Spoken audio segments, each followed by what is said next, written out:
Family and fellow soldiers, I'm the Professor, and this is the Moment of Truth. You know, it's just a fact that we have no friends, and we also have no leaders either.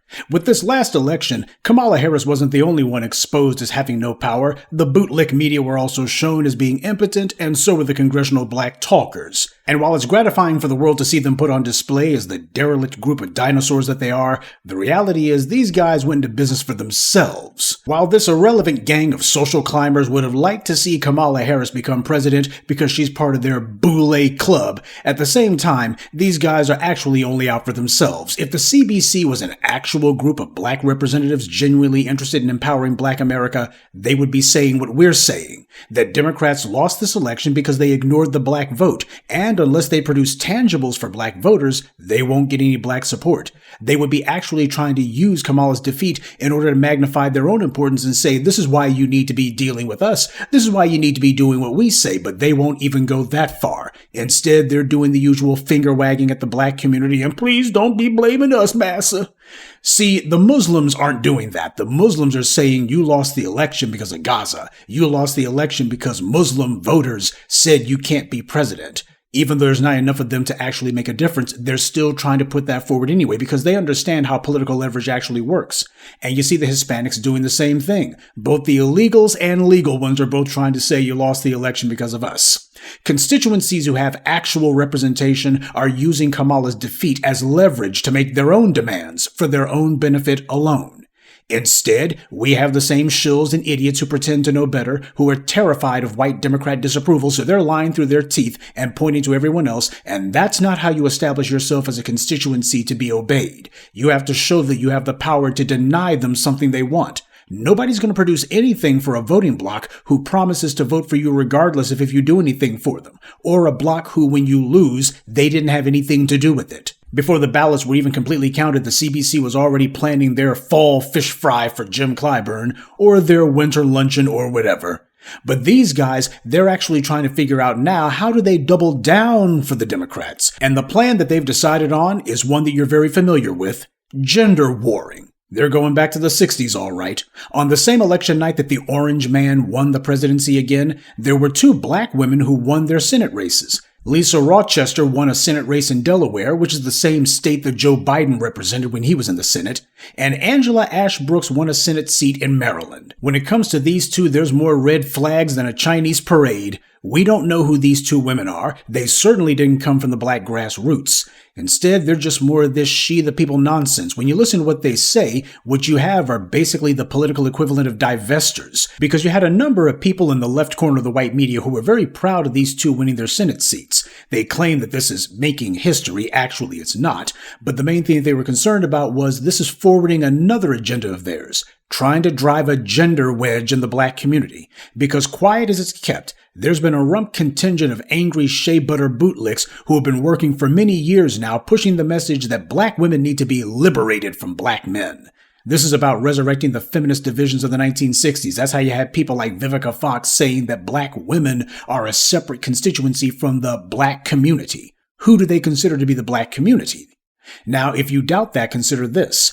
During her victory speech, this also Brooks woman said, and I quote, "There have been more than 2,000 people who have served in the United States Senate.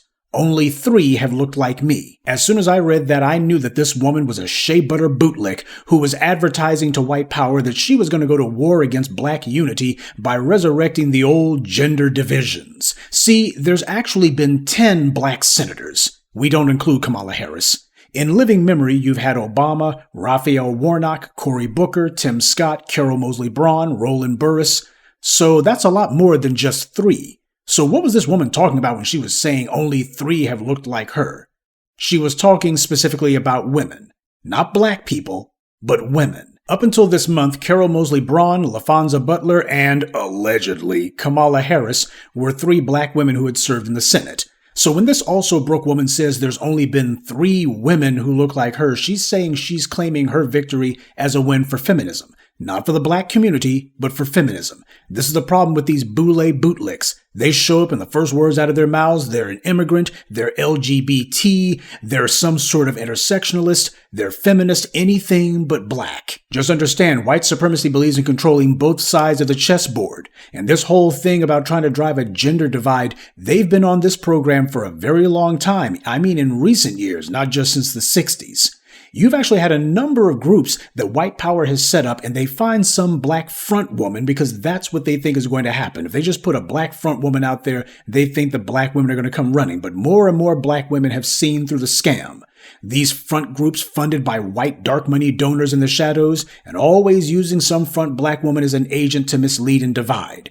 In order to attract people to an agenda that's against their interest, the first thing you got to do is make it appear that there's tangible benefits for joining in with a gang of traitors and turncoats. Keep in mind that what we're seeing isn't new. White power was not going to give black people liberation, and it certainly wasn't going to give us power, so what the government did was, in the 60s and 70s, they made sure that they provided government jobs, and a disproportionate number of them went to black women, which was touted and championed by some of these black feminists. And today we see white dark money donors propping up and funding organizations whose entire purpose is to elevate some black women's business ventures and to get some select black women into political office, to be cheerleaders for these organizations.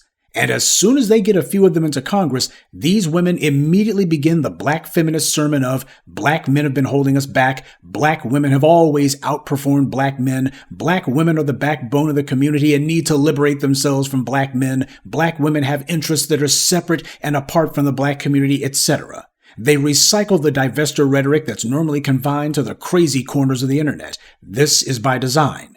These people that we're going to be seeing white power propping up, they are not grassroots at all. These are candidates and organizations being funded by white power specifically to recreate the same gender-based strategy of division that they pulled back in the 60s. We're seeing history repeating itself. As black people, gender warring is a putrid luxury that we can't afford. And anytime you see anyone trying to push that garbage, you're seeing an agent. But of course, even agents need promotion. Don't be surprised at all when, not if, when the white media begins talking about these two as being rising stars of the Democratic Party. They always pull out that talking point whenever some bootlick is selling the soap for massa. Remember those two clout-chasing loudmouth chumps down in Tennessee who were going ham over gun control? They didn't make a stink for reparations or anything for black people. Instead, they stuck to one of the Democrats' pet issues because that's what controlled opposition does. The white media said that those two were rising stars in the Democratic Party, that these two had congressional potential and all the rest of it, dropping all of that phony praise. And of course, Kamala Harris wanted to have a photo op taken with them. The white media can always be counted on to big up the sellout who's pushing their message. The only people who benefit from the activities of She the People or Black PAC or any of these other sock puppet groups are the Democrats. That's why neither Rochester nor also Brooks outline any sort of black agenda or anything for black America. How is this different than Doug Jones or John Fetterman or any of these white Democrats when they got into the Senate? The antidote to this gender-warring nonsense is going to be to make sure that black women are speaking strongly in their own voice to recognize this nonsense and call it out.